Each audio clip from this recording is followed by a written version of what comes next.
तेजस्वी यादव का भी ट्वीट आ गया कि कार्रवाई हो रही भाई है। 3 दिन बाद किसी की नींद टूटी है तो उनसे पूछिए कि 3 दिन तक क्यों सोए हुए रहे। राज्य का मुखिया और इस तरह से चुप्पी रहे। 31 तारीख की रात को घटना हुई।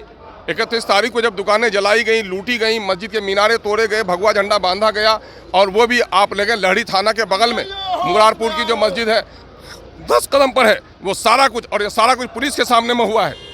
एसपी को अभी कार्रवाई कर रहे हैं। अगर एसपी पर 31 तारीख को कार्रवाई की गई होती तो ये घटना नहीं घटती। बीजेपी के लोगों ने हमेशा समाज में उपद्रव फैलाकर, समाज में दंगा करवाकर अपनी राजनीतिक रोटी सेकने का काम किया है। लेकिन मुझे हैरत है, वो नीतीश कुमार जी, उनका दूसरा मामला जैसा भी हो, इस मामले में वो चुस्त दुरुस्त रहते थे, लेकिन अब के बार इतना ढीले क्यों पड़े। लगता है कि वो भी चाहते हैं कि माइनॉरिटी के लोग खौफ पाएँ तभी इनके गोद में आएंगे। तो कोई रोटी सेक रहा है और कोई रोटी से खेल रहा है। यही मामला हमारे साथ हो रहा है। कोई बॉल को लात इधर से मारता है, कोई उधर से मारता है। दोनों हाल में लौकी पर गिरे चाकू या चाकी पर गिरे लौकी, दोनों हाल में लौकी कटता है।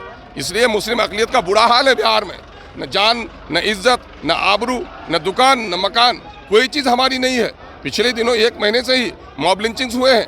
आप देखा है, बाबर का मामला देखा आपने देखा, वहाँ पर कुरैशी का मामला देखा है। ये सारा कुछ मामला हो रहा है। लेकिन यहाँ तो इंतहा हो गई कि जिस राजगीर को सजाने में, जिस नालंदा को सजाने में नीतीश जी ने अपना पूरा रोल अदा किया है, वहाँ पर ऐसी घटना घटी है। ये शर्म का विषय ही नहीं है, बल्कि जितनी भी निंदा की जाए कम है। और एक बड़ा सवाल है लोकतंत्र पर, क्या इस मुल्क में अक़लियत के लोगों को इज्जत के साथ जीने का हक नहीं है?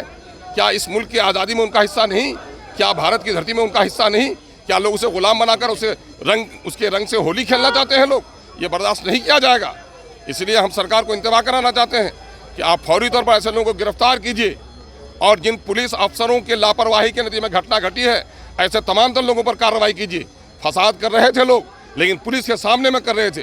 पुलिस मुखदर्शक बनी हुई थी, तमाशा देख रही थी। इसको मौन समर्थन नहीं तो और क्या कहा जा सकता है?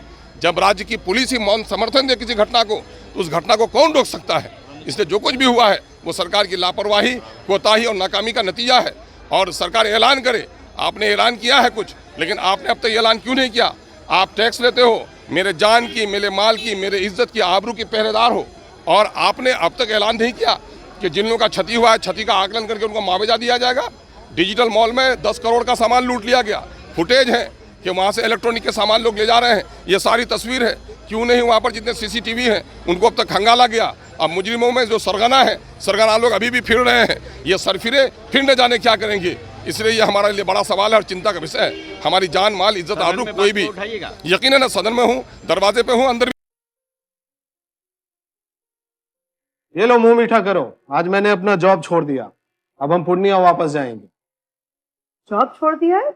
मतलब ये घर कैसे चलेगा? हम करेंगे क्या? और माँ बाबूजी क्या बोलेंगे? इसलिए मैं एक और मिठाई का डब्बा लाया। अपने बिजनेस के लिए लोन अप्रूव हो गया। अरे लोन अप्रूव हो गया वो तो ठीक है, लेकिन पूर्णिया में हम रहेंगे कहाँ? अपना घर भी तो नहीं है वहाँ। इसलिए तो एक और मिठाई का डब्बा अलग से लाया हूँ। हमने पूर्णिया में घर ले लिया है, पूर्णिया के ई-होम्स पैनोरमा में। पूर्णिया में पैनोरमा ग्रुप लेकर आए हैं ई-होम्स पैनोरमा। बड़ा घर, आलीशान जिंदगी और अत्याधुनिक सुविधाओं के संग। अरे अब क्यों मुंह मीठा करवा रही हो? क्योंकि हम घर वापसी जो कर रहे हैं। घर वापसी की खुशी पूर्णिया में ई-होम्स पैनोरमा के संग। ई-होम्स पैनोरमा, लग्जूरियस लाइफस्टाइल रीडिफाइंड।